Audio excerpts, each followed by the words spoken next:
All right, so on this side, we'll talk about what's in the newest release. So we'll talk about some of the various differences between version 24 and version 21. Some of those key differences between the two. One of the biggest differences within version 24 is the database correlation change. So as part of the product, they have moved the code set from the legacy version to UTF-8 code set, which allows you um, a little bit larger table space or record space within your database columns, and it is also more generally accepted. So all in all, it does end up adding a little bit more ease of use to the database within the Automic product. It also helps organize and clear up some things that were previous issues with the AWI, some congestion within the database. Because of that change, there are some specific upgrade paths that have to be chosen and some decisions that have to be made that are relevant specifically to migrating to version 24. So if you were on version 12.3, or if you're on version 21, or if you're on 12.1, any other older versions, to get to version 24, your upgrade path is going to look slightly different than it would in the traditional sense. One of those big differences is with version 12, as you guys know, uh, it was released that you could start performing the zero downtime upgrade procedure, which allowed for that flexibility within your environment to allow you to be able to migrate your systems while reducing your downtime. Unfortunately, with the database change in version 24, the zero downtime upgrade process no longer works, specifically when you're migrating from something lower than version 24 to version 24. Once you get to version 24, the ZDU then is still workable. You can still use it. So if you upgrade to version 24.1, for example, and you want to go to version 24.5 in the future, you can use the ZDU process to then follow that normal upgrade path. Another major difference between version 21, and I wouldn't really say this is necessarily a product difference, but it is a product ownership difference, is Broadcom has started providing a software as a service offering. That SaaS offering for Automic runs on version 24. So you do have that option as well when considering deciding how to manage your environment going forward in the future. So there is the normal on-prem solution, and then there is version 24. We'll go through some of the differences between the SaaS version and the version 24 on-prem solution in the next bullet point.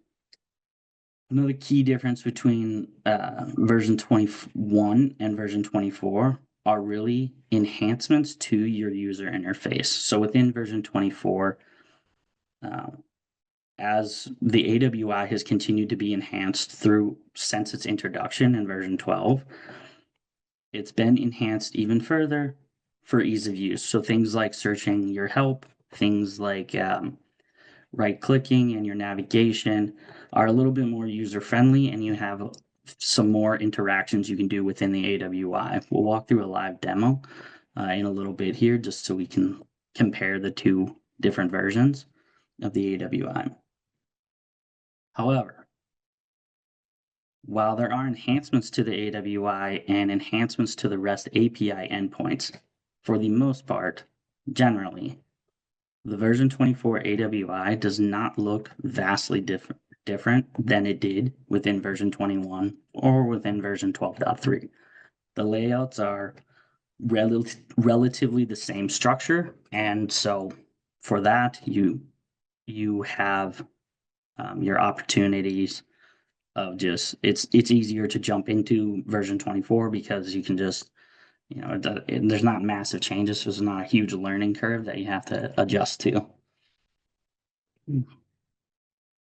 Um, so some of those key differences between the Automic on-prem solution and the SaaS offering, those are going to come mostly in the form of, your end user management and your overall system health. So obviously with the SaaS offering, you no longer have to manage the automation engine core system.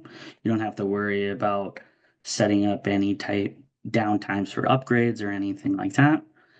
These are all handled by the Broadcom, by your SaaS provider. There is also a few differences. So with the SaaS offering runs the Kubernetes version of the Automic solution. So it runs within a Kubernetes cluster, which allows for that flexibility and that redundancy for failovers. And really within SaaS offering, like traditional SaaS offerings, what you're really looking for is your management of your schedules and your jobs, but not necessarily your back-end components. With the SaaS offering, your agent authentication does look slightly different because it is that Kubernetes edition.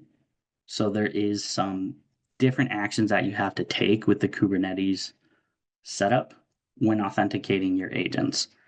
There's some specific actions that have to be taken within the AWI. However, once again, still accessing the AWI or the Automic Web Interface all looks the same as your on-prem solution.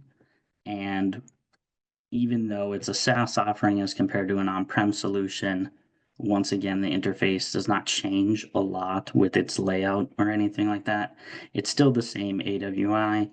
Process assembly still exists. Process monitoring still exists, so on and so forth. You can still do your searching and everything like that. It's really just that back-end administrative role that you no longer have to worry about.